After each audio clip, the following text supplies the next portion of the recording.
Today, we're going to talk about some of the important considerations when you're choosing a set of hearing aids to purchase.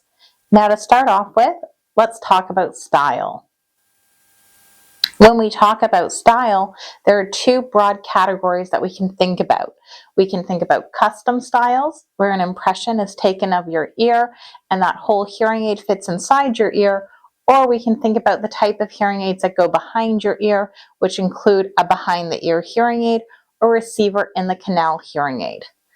If we think about custom styles, they can go from very small to much larger. The very smallest custom style that you can put in and take out on your own is called an invisible in the canal hearing aid. An invisible in the canal hearing aid is going to be tiny, but with that small size comes some things to take into account. It's going to be using disposable batteries that get changed out a couple times a week. It's only strong enough for a mild to moderate hearing loss, nothing more than that. And it's not going to have any connectivity, so it won't pair up to your phone or be streaming music for you. The next size up would be a completely in the canal hearing aid. Completely in the canal hearing aids are still very small hearing aids, but with that increase in size, you get a bit more functionality. For instance, Starkey makes a completely in the canal hearing aid that can connect to Bluetooth using a wireless antenna. There are also options for rechargeable completely in the canal hearing aids. You have Signia Silk IX rechargeable hearing aids. Those ones aren't custom fit, but they're very small. They use a dome at the tip. Or you have something like Starkey's Signature series, which are the rechargeable completely in the canal hearing aid. There are lots of options for them with disposable batteries, and you start to have some wireless functionality. Now, if you hop up to an in the canal hearing aid, it's a little bit larger, a little bit more obvious when you look at somebody's ear, but it starts to have a lot more flexibility. We can fit a volume wheel on it. It can be connected to Bluetooth from several different brands, and it can be rechargeable. And these features you can have at the same time. So it can have Bluetooth and also be rechargeable, which is really nice. The good thing about an in the canal hearing aid is if you have any trouble with dexterity or using your fingers, in the canal hearing aids are one of the easiest options to get in and out of your ear. If we jump up a little bigger, we get to the largest style in your ear, which is actually called an in the ear hearing aid. An in the ear hearing aid fills up the entire inside of your ear. We have lots of functionality with it, with Bluetooth and having it rechargeable. It can fit a push button, a volume wheel. And the nice thing about an in the ear hearing aid is that because of its larger size, for somebody with trouble with their hands or even with their vision, it's easier to feel, it's easier to see, and because it fills up the whole ear, it stays in quite well. Now let's jump to the hearing aids that fit behind your ear. So if we look at something like a receiver in the canal hearing aid, a receiver in the canal hearing aid is the most common hearing aid that you'll see people wearing. The nice thing about it is you get tons of options if you want them rechargeable, if you want them waterproof, if you want Bluetooth. There's different kinds of Bluetooth you can get in them.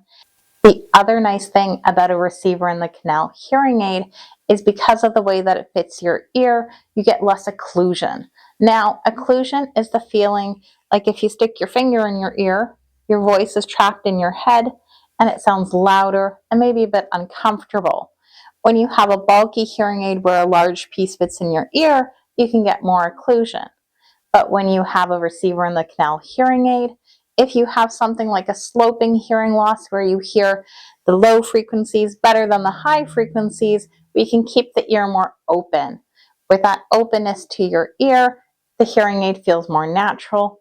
It's quicker to get used to. Your voice will feel more normal as well. The largest hearing aid that you'll see is called a behind the ear hearing aid. Behind the ear hearing aids are very reliable, very robust hearing aids, and also very powerful ones. Most of the time, you'll see little kids wearing behind the ear hearing aids because there are ear molds that fit onto the end of it, and those ear molds get replaced over time as the child grows. They tend to be compatible with FM systems, which are used at schools. A behind-the-ear hearing aid is also a really nice option if you have a severe to profound hearing loss where other hearing aids aren't going to be quite strong enough for you. After you've narrowed down what style of hearing aid you want, it's time to start thinking about connectivity. Connectivity is generally talking about Bluetooth and wireless accessory compatibility. When we're thinking about Bluetooth, you'll usually see Bluetooth low energy audio in hearing aids. When a hearing aid has Bluetooth low energy audio, it means that it's compatible with iPhones and with certain Android phones.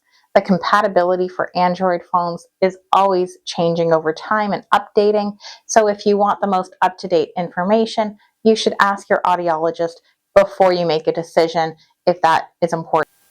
What it means when we have Bluetooth compatibility is that you'll be able to hear that person speaking straight in your ear rather than finding a good position for the speaker of your phone. It also means if you listen to music, you'll be able to hear it straight in your ear as well. This can really improve how well you hear phone calls and can be nice functionality if you do enjoy listening to music or watching videos on your phone. Most brands of hearing aids use Bluetooth low energy. So if you get Oticon, Bernafon, Signia, Widex, Starkey, or Resound, they're all using Bluetooth low energy.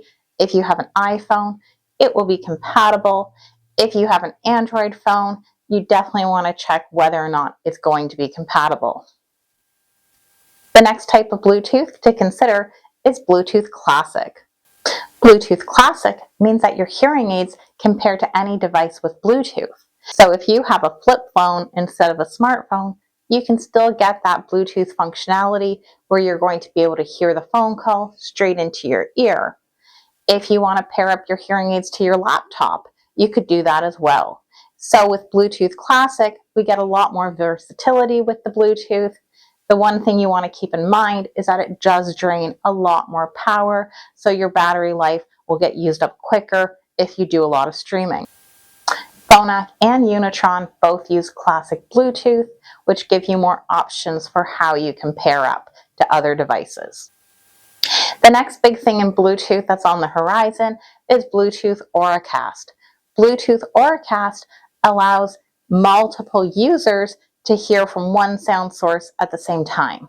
So for instance, if your hearing aids had Auracast and you were in an airport that was equipped with an Auracast transmitter, it means they could make announcements. You could opt into that transmission and you'd be able to hear it straight in your ear. This will be really cool in terms of accessibility.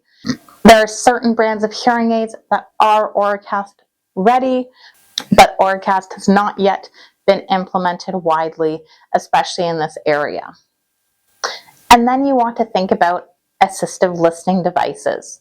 So if you would like something like a TV streamer, where you hear your TV straight in your hearing aids, or maybe you want to use a remote microphone, where you can give a microphone to somebody else and hear their voice straight into your ear, which can be really helpful at a restaurant or at a lecture. So if you think you're going to be using any kind of accessory or assistive device, it's important to make sure the hearing aids you have are going to be compatible with those devices. The next consideration is technology level. Technology level is going to have a really big impact on your price, so it's something you always want to keep in mind when you're shopping around, because if you go to one clinic and you're comparing an entry-level device to another clinic's premium device, you're going to see wildly different prices because you're comparing completely different levels of products.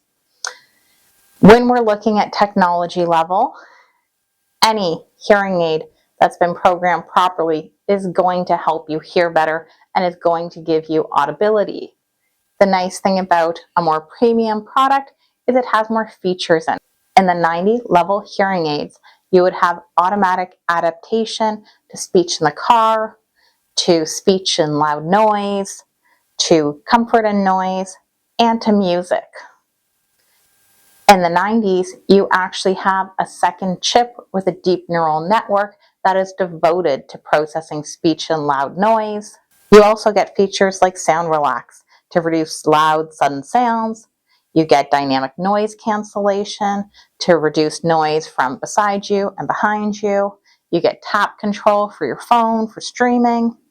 So you get a lot of different options when you go to a premium hearing aid, but if that's not in your budget, a standard hearing aid will still make a big difference in how you hear, and it shouldn't be overlooked.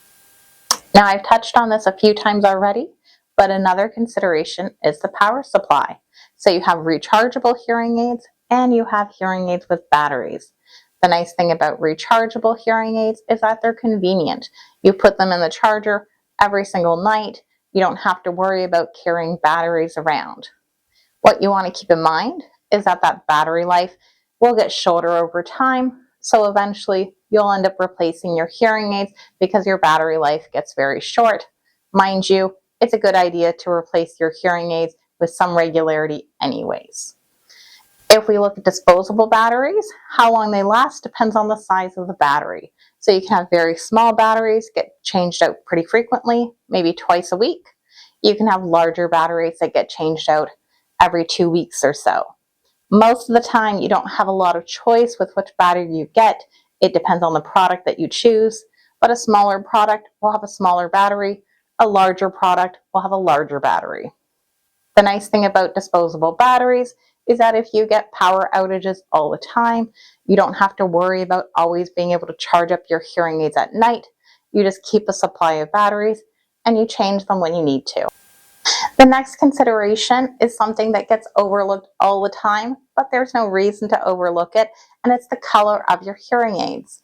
If you get a custom hearing aid that fits inside your ear, you're going to have a few color options that range from light pink to medium browns to a black. If you get a hearing aid that goes behind your ear, you have a lot of options. Most people choose something neutral that blends in with their hair, and in that case, you have plenty of options like gray, silver, champagne, brown, dark brown, black. If you decide you want something colorful and fun that reflects your personality, you have tons of choice with that as well. There are options on the market that are red, green, blue, teal, purple, and pink. If you have a behind the ear hearing aid, you can even get things like stickers to match it. And the ear mold can come in different patterns. It could be sparkly, it could have stripes. Those kinds of things tend to be a lot of fun for children. Hearing aids can also have jewelry to decorate them and make them more your style. Another thing to consider when you're making your decision is whether or not you want a hearing aid with a telecoil. Now, a telecoil is a device that picks up on audio that runs through a hearing loop. In Muskoka, there's not a lot of places that are equipped with a hearing loop. Essentially, we have Pine Grove Fellowship Church in Bracebridge and Arrowhead Provincial Park in Huntsville. But the other place that a telecoil can be useful is for a landline phone. So a telecoil mode can be used with a landline phone to pick up audio running through the phone. Something else to keep in mind is whether or not you plan on using tinnitus sounds in your hearing aids. Now, if you have bothersome tinnitus, having tinnitus sound therapy in your hearing aids can make a big difference in helping you habituate to your tinnitus. If that's something that's important to you, you definitely want to discuss it with your clinician. Not every clinician uses tinnitus sound therapy, and some retailers don't have this feature enabled whatsoever. Two of the more minor things that can still make a big difference would be having your program control and your volume control. So if you think you might want to switch the settings on the hearing aid or change the volume up and down, I encourage you to make sure you'll have access to that. Most hearing aids have some sort of push button that can be used, but double check if you'd like that, or you could use a remote control, or if compatible, you could use your smartphone. Now, what I haven't touched on today is brand, and that's for a couple of reasons. First of all, there's not one specific brand that makes the best hearing aids. There are lots of good brands. As long as you get a reputable one, you should get a good product. The second thing is that you do want to consider brand in terms of the options that you're getting with your hearing aids. What I mean by that is that there are plenty of hearing clinics out there that only work with one brand of hearing aid. Sometimes that's because they're owned by that brand, sometimes because they have some sort of relationship with that brand. In any case, it's often in your best interest to work with a clinic that's independent of brands if you want the full choice of hearing devices. Otherwise, you're going to be looking at a particular subset that clinic works with. Now, I hope this was helpful to you today. If you found a good clinic, then the clinicians already thought about these things, at least in the back of their mind, or hopefully they've outright talked to you about all the different features that are available in hearing aids and the different considerations when you're making a decision.